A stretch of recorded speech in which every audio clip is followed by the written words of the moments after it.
Welcome everyone to round 3, the final round of Star Wars Unlimited Locals Night over at Valkyrie Vault in Brownsburg, Indiana. If you guys are looking for a place to play some Star Wars Unlimited, check out Valkyrie Vault in Brownsburg, Indiana. Thursday nights, 6 p.m., $5 entry. And for this final round, we got Maul LOF Blue, Force Blue versus Vader Law Yellow. So in round 2, we saw Vader Law Blue. So now we have Vader Law Yellow.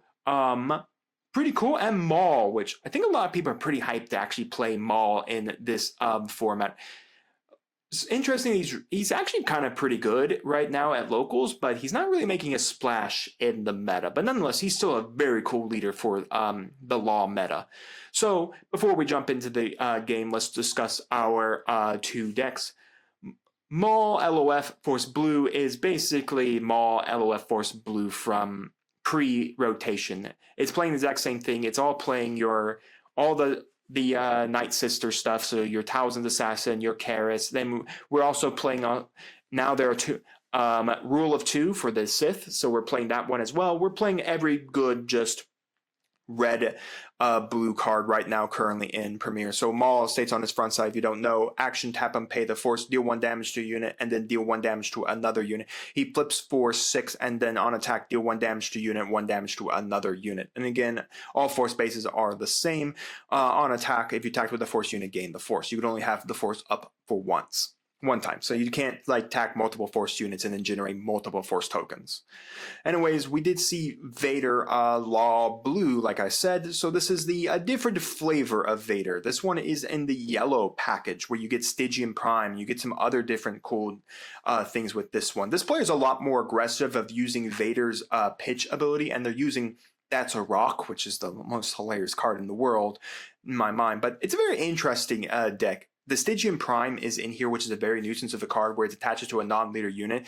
If that leader is exhausted, it cannot restand, and your opponent takes 2 damage to their base. So it's a pretty interesting bit. And I think, honestly, if you're going to play Vader, play him in blue. I think that's just a better color for Vader overall with the Law one. Honestly, that's probably the better Vader color anyways, depending if you play the Vader from Hoth. The Vader, JTL Vader, I'd still think is in yellow 100%. But anyways, once again, Vader on his front side states, action tap him, pitch a card from your hand, deal 1 damage to a unit or base. He flips on 7 for 6/8, and then on attack, you can pitch any number of cards from your hand, deal that much damage to your opponent's base or unit. So we have we got an aggro style deck here, because again, Maul is red, so we suspect to see aggressive negotiations over here as well, but yellow gives you more mid-range control strategies. So it's very interesting to see who will win it all. So without further ado, let's get into the game. So here we go for game number 1. Maul is going to be starting off here. Let's see what we got here. And we're going to go for a Thousand's Acolyte. No, that's Trey's Acolyte. And we're going to go for an HK-47 on the Maul side, and then on the Vader side. And then Maul is going to, of course, take the initiative as per normal. Again, all force leaders need to have, if they're running the force base, need to always be starting out with a force unit. I will say this 100% always the time. If you guys ever playing against any type of force based leader, just choke point. The best way to choke point them is you need to choke point them while they have a force unit. So you just can kill all their force units. They can't generate the force token, the base, and the leader the leader's deck just really falls apart, because again, all the force leaders from LOF need to have it. So anyways, we're going to look at the hand. We're going to see a Drain Essence. We're going to see always 2, and then we're going to see a Karis, and then we're going to bounce back of course the Acolyte there with the Baguel.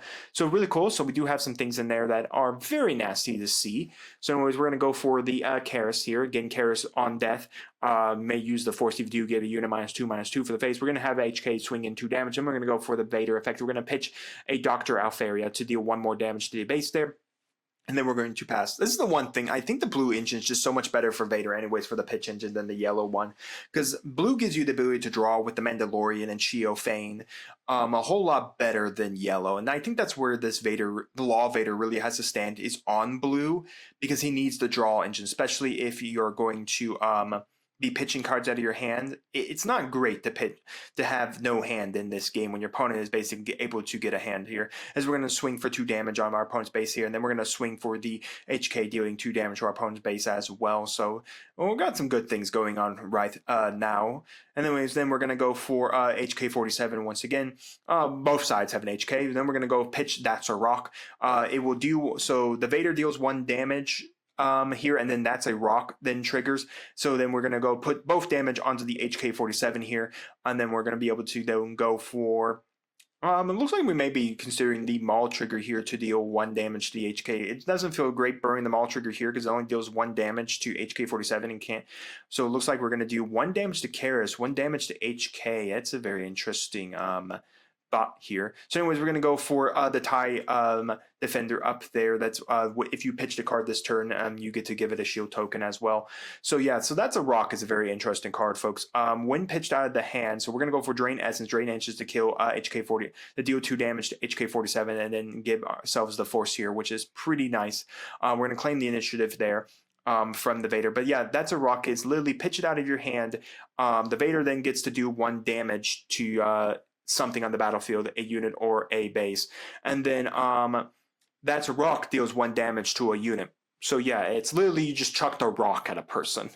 It's also if it comes out of the deck as well, so Sebulba can run it as well, because if Sebulba mills it out of the deck, it's pretty dumb too. So yeah. So anyways, we're going to then go for the Vader. We're going to go for a Soul Stun to immediately kill off the HK47, deal 1 damage to the base because of HK47's effect of seeing a guy get murdered off. Then we're going to go pay 1. We're going to go for emergency powers onto the 𝐒𝐻, paying the rest, so that is an upgrade of 5 on the 𝐒𝐻. I don't think that 𝐒𝐻 is dying anytime soon, unless someone's got a way to kill it. Anyways, 2 damage at the opponent's base here. The 𝐒𝐻 is going to be able to then swing for 4. Oh, right, no, they're at their 5-turn resource, so that's actually just going to be 4 resources because of the emergency power. Anyways, we're going to swing a 3 there, and then we're going to go for Maul to kill the HK, then knock out the shield off of the TIE defender as well. So then we're going to pay another 2. We're going to go for BT1, and like I said, this is where you're seeing the problem with the Vader yellow side of things, is that they only are able to draw 2 cards and have to continually resource 1 because they need to get up to Vader's threshold of 7 to awaken and stuff. So this is why I think blue is just so much better for him, because you have the ability to get those draw engines going, which is so much better for you because you need to get the draw engines going. You need to be able to stabilize your hand. And in my opinion, every card game is always the same, or hand advantage is the best way to do things. Whether it was Digimon, whether it was Yu-Gi-Oh, whether it's Gundam. Gundam, I really don't think has a hand advantage ability, if I'm being a little honest, because of how much you pitch your hand out in the Gundam card game. But yeah, so anyways, we're going to go for BT1. BT1, middle top card of your deck. If it's a red card, you would be able to do 1 damage. But unfortunately, that is yellow there. So it's just going to be 2 damage here. We're going to go for what looks like, what are we playing? It's going to be massive. It's going to be Anakin Skywalker. Anakin Skywalker is going to give -3/-3 to the TIE defender here. And I'm pretty sure the Vader player is now up a hill here. So we're going to go for Hey, we got BT1 and And then we're going to go for the Maul trigger to then deal 1 damage to both of them per his ability. Then we're going to flip the Maul, and then we're going to have the Maul attack at the base. And then we're going to have, and then we're going to ping 1 and ping 1 onto, of course, and BT1, of course, Dr. Alfaria's droids. All right, so yeah, I don't know if this is going to be any good at all. I think this Vader player is just out of the creek right now because they're at 7. I mean, they do get to flip Vader, but I think that 𝐒𝐻 is a little too big. So anyways, we're going to go for 𝐒𝐲's ability. We're going to then put a red card at the bottom of our opponent's deck, and then we are able to do 1 damage to a unit. 1 damage to the base, and then we're going to be able to swing for 5 altogether, but that's not going to be enough at all. Because again, yeah, I don't think that's going to be enough at all. Well, I do like that 𝐒𝐲 is really good for putting red cards back to your deck, especially for like a Sebulba leader, which is all about milling your deck to death. There's really not nothing I really think about it. There's nothing here that could really help out with the Vader leader. And again, I think that's one reason why I really enjoy what this Vader can do now. And seeing a couple times of it, playing against it on Carabas with the blue engine and seeing with the blue engine. I just think the blue engine is so much fun. I really did doubt this leader Vader when it really came out because I wasn't really sold on what it could do. And honestly, I'm still not completely sold. If I really think I'd rather play the Vader from Hoth than the Vader from this one. But I think in this case, if I was running yellow, I think I'd rather run the Hoth Vader rather than the pitch out of hand Vader. So we're just going to kill off we're going to plot out a 𝐒𝐄𝐄 for the Vader. The Vader's going to kill off the Maul, but that's not really going to matter here. We're going to go for Dark Nihilus. Dark Nihilus is going to be able to kill. That is a really nice art of Dark Nihilus. Again, those are those black promo art packs that you get at certain, like the high level. So the sector and planetary, the sector qualifiers and the regional qualifiers, and they're also given to you at the Galactic Championship so yeah, nothing really else you can do. So that's going to be the end of the game. The Stygian Prime came a little too late here, because that would have been really nice to put on the 𝐒𝐻 and then force the 𝐒𝐻 there to have like emergency powers attached to her, but then be kind of wasted because she can't restand because she's rested, and then being able to always do 2 damage. So yeah, not too bad, but unfortunately, the Maul just took the game. I mean, there should be no reason why we shouldn't be expecting the Maul would be able to take the game there over the Vader. Like I said, the Vader player was just pitching their cards out and nothing. Like I said, I think in this aspect, if you wanted to play like this type of Vader yellow package stuff, I would more recommend playing it in the Vader from Hoth, just because that's a little better. Or if you really like a yellow package Vader, but again, he's green, is the JTL leader Vader. But nonetheless, we're going into game number 2. Here we go, folks. Game number 2. Let's start it up. Both players have finished their resourcing. Let's see what we got here now. We're going to go start off with a BT1. Can't go anything wrong with a BT1, man. And we're going to go for a good old Secret of Sage. We're going to go for a rock. So we're going to trigger Vader. We're going to trigger the effect of Vader. 1 damage on the base, 1 damage on the Secret of Sage there, knocking out the shield. That's actually not too bad of a thing there, being able to knock out the shield out of the Secret of Sage, allowing BT1 to go kill it. The problem is your opponent took the initiative there first, so they will actually have the force there on you, which isn't all that great to know, but nonetheless, we're going to go swing 2 damage at our opponent's base, claiming the force here. We could swing BT1 at our opponent at the Secret of Sage here. So it looks like we're going to go for pitching at 𝐶𝐶. So we are able to trigger BT1's ability. So we are going to do 1 damage to the base and then 2 damage from the BT1 at the base there. And then we're going to go for another tap. And then we're going to figure out what we're going to play for 3. Ogdo Man, which is pretty nasty. Then we're going to go for a rock, and we're going to rock, kill off the Secret of Sage, and then 1 damage to the base there. The Ogdo Man is pretty dangerous here with that Maul. So Maul is going to do 1 BT1 and 1 to Ogdo. Ogdo cannot attack unless it is damaged. So that's why it's really good in this Maul deck, because of the fact that Maul is able to self-damage it as well. And I know a lot of people are thinking about putting in Tobias Red, because if your opponent doesn't have a way to damage it, you can give it from Tobias Red to your opponent as an object for Tobias to then kill when he flips, and then get that draw on that credit token. Also, 1, get the credit token when you give it to your opponent. 2, when it's killed, you can get the credit token from it as well, so it's pretty nice as well. But the whole aspect there is that a lot of people wanted to give it to our opponent because it's pointless. It literally can't do anything unless your opponent kills it. Unless your opponent can find a way to damage it, or give it Sentinel, or some way for you to force to damage it, there's nothing you can do about it. So anyways, we're going to have Ogdo Man kill off the BT1 there, and then Ogdo Man does heal 2 damage off of the turn. So going back to 1, then we're going to go for the Sulstan to kill off the Ogdo Man, so we don't have to worry about Ogdo doing anything, as I say Ogdo 2,000 times. Anyways, we're going to go for Dark Tyrannus coming down here, coming in shielded. He would have ambush if there had been a force tag there, but again, there's nothing really to worry about. There's no ambushing here. So anyways, we're going to go for the Vader again. Vader to target the pitching the Doctor, and then taking out the shield off of the Dark Tyrannus. I don't know if that was really right. The problem is that Vader, this side, like I said, this Vader player with the yellow just feels like it doesn't get enough cards. And in this game, you need card advantage.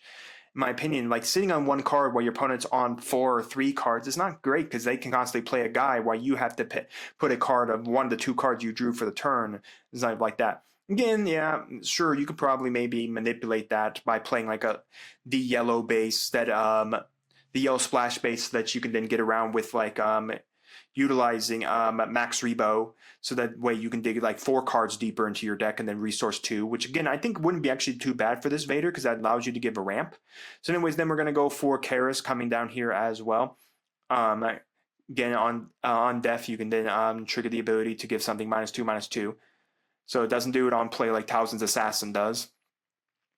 So then we're going to go for the Stygian Prime onto the Dark Tyrannus. That means that Dark Tyrannus 1 cannot withstand. It can't go on a leader, by the way.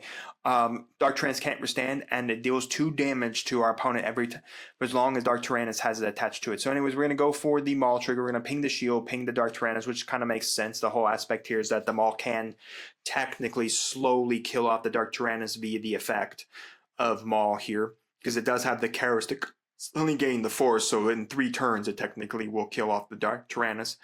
So we will have 2 damage coming in from the Stygian Prime here from the Maul. Technically the Maul actually does get to kill it off this turn because Karis can attack, gain the force, burn the Maul's front side, kill off, deal 1 more damage to the Dark Tyrannus, and then you go Maul on the back end, swing. Maul deals another damage to Dark Tyrannus and another damage to the TIE Defender, and then basically you've killed off the Dark Tyrannus, causing your opponent to lose out on the Stygian Prime trigger, which isn't too bad. So anyways, we're going to go for Dr. 𝐒𝐓𝐿. Dr. 𝐒𝐓𝐿 is pitch the top 3 cards of your deck, and then if you can add 1 card that was pitched this way that has Underworld. I'm not liking that card. Yeah, it's a nice 4/5 that can swing for things, but pitching the top 3 cards, which again is the reason why, of course, the deck is running BT1 and 𝐿𝐿, or technically it has to run 𝐿𝐿, so that I can make sure it survives that. So anyways, we're going to drop an 𝐂𝐏𝐾47 down the board here to so if we do kill something. So we are contending whether or not we want to spin out the Maul here. So anyways, the Vader, of course, is going to take the initiative. That's what they were waiting for. I mean, what's Vader else going to do? Plots, smuggles are kind of gone right now. So anyways, we're going to bring out the Maul. We're going to go for always 2, so we can choose 2 units on the board that are Sith. Hilariously enough, for some odd reason, 𝐂𝐏𝐾47 is a Sith. So, and then it kills everything else on your side of the board. So that kills the Stygian Prime, that kills the Karis, and the Karis could then give something -2/-2. So it's going to give it to the TIE Defender, which then technically is going to get killed off by the Maul here, because on the Maul swings is going to be able to deal 1 to Dr. 𝐒𝐓𝐿. So it's going to kill the Dr. 𝐒𝐓𝐿 and then kill off the TIE Defender. So yeah, so always 2 states that you choose 2 Sith units you have on your board. You give them both 2 experience token, 2 shields, and you murk everything else on your board state. It's a pretty cool card, don't get me wrong. But now in the problem in this Vader deck is there's no way for you to out that Maul out in 1 shot. And for some reason, 𝐂𝐏𝐾47 is a Sith. For some unknown reason, he's a Sith. He's got the Sith tag. So someone decided that was a great way to play test the game, was the always 2. I think always 2 came out in LOF, so which I think also is when 𝐻K came out, funny enough, if I remember right. Yeah, I think 𝐻K's an LOF legendary. Yeah, because I will always remember of the legendaries that I pulled out of sealed events, whether they would be drafts or sealed style events, he was the only legendary I was able to pull. I pulled multiple 𝐻Ks. So it looks like we're not going to go flip the Vader. I guess they had an idea of what they wanted to plot for something, and then we're going to go for Stygian Prime hitting the 𝐻K. So if the 𝐻K does swing here, it does immediately does rest itself out. So the problem is if they did flip, the Maul just kills off the does kill off the Vader here, because the Maul is swinging for it doesn't kill off the Vader here. Well, it does 7, so this Vader actually is very much dead. And funny enough, the Maul can sacrifice one of the other 2 shields that's remaining. Now, the 𝐻K can't withstand because it's under Stygian Prime, but that really doesn't matter when the Maul is able to swing 7 damage per turn unimpeded. So it looks like we're going to go... We do have a Shatterpoint in hand as well, so we're going to go for Dark Nihilus. We're going to knock off a shield off the 𝐻K47, and we're going to give it a experience token because it technically dealt 3 damage. The shield actually eats the 3 damage markers onto it, so it technically still gets the experience token because technically you did do damage to an object. You just didn't, the damage doesn't stick because of the shield token. So it's a very interesting aspect there. It's like if you've seen choke on aspirations, you could actually hit choke on aspirations on a unit with a shield, knock out the shield, and then choke triggers off of it because of the ability. So anyways, we're going to go for Dark Nihilus. Dark Nihilus is going to be able to ping the other shield off of 𝐻K and then give himself another experience token, giving himself another damage there, which is really fun. When you can get Dark Nihilus going, he's really fun. I've never been able to get him much going, so we're going to ping the last shield off of the Maul there so it just doesn't have a free attack from a free attack if it wanted to go after the Vader. It does get to exchange the damage there. Then we're going to go for a an Outer Rim Constable to remove the Stygian Prime off of the HK, which is pretty nice. They're just being able to remove that. So the Maul technically can swing at the Vader if it wanted to, but it would take 6 damage back. Now it doesn't kill the Maul. It still have 2 health points left on it from the trigger, but it doesn't get a free response there. Right. The Vader shouldn't be dead there. The Vader's a 6/8. That Maul is swinging for 7. So where the heck did that extra damage come from? The extra 1 point of damage that magically somehow appeared off that Maul. That Maul should only have 7 damage. It doesn't get a buff from the HK. It doesn't get a buff from the Outer Rim. It doesn't get a buff from the Nihilus. Not that it really would have overly mattered for the Vader players. We have a concedement from the Vader player, clearly. The Vader should be alive technically with 1 health point, but even in that point, even if it were to swing and deal the 6 damage to the base, it's not even enough. You push your opponent up to 22 damage on their base. 22 damage onto their base, which isn't enough to kill them, and your opponent has more than enough ways to murder you in the back end. So, yeah, the Maul wins out in the end, but again, I think that also comes from the fact that I'm not too sold on Vader Law being in yellow. It's a pretty cool concept. You get Stygian Prime, you get some pretty cool things in it, but is it good? No, I think if you're going to play Vader Law, I think you got to play him in blue so that you can get that package of drawing cards out of your hand. Not mentioning in this game state right now, this would have been a great point to go single reactor ignition and then being able to wipe the board clean of the Maul, of the Nihilus, of the Outer Rim, and of the HK-47, being able to remove all 4, dealing 4 damage to your opponent's base, and then being able to like flip the Vader there and then swing for damage on 6 more, which actually would have been nice as well. So I think if you're going to play Law Vader, move to blue. If you want to play a Vader yellow, go and play the JTL Vader. That's the best yellow.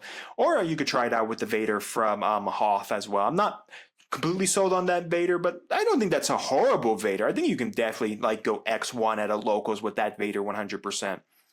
But yeah, the Maul is just a lot of fun. I still think he could probably play. I don't think he's the best leader of this format, even though he's got aggressive negotiations, ability to utilize aggressive negotiations. I think because he's a force leader, it's very easy to choke point these type of leaders because you just got to choke them out of having force units on their base, and other aggro decks can do that a whole lot better. And plus, other aggro decks are coming out with like leaders on 5 drops are coming out, like Jin and Tobias.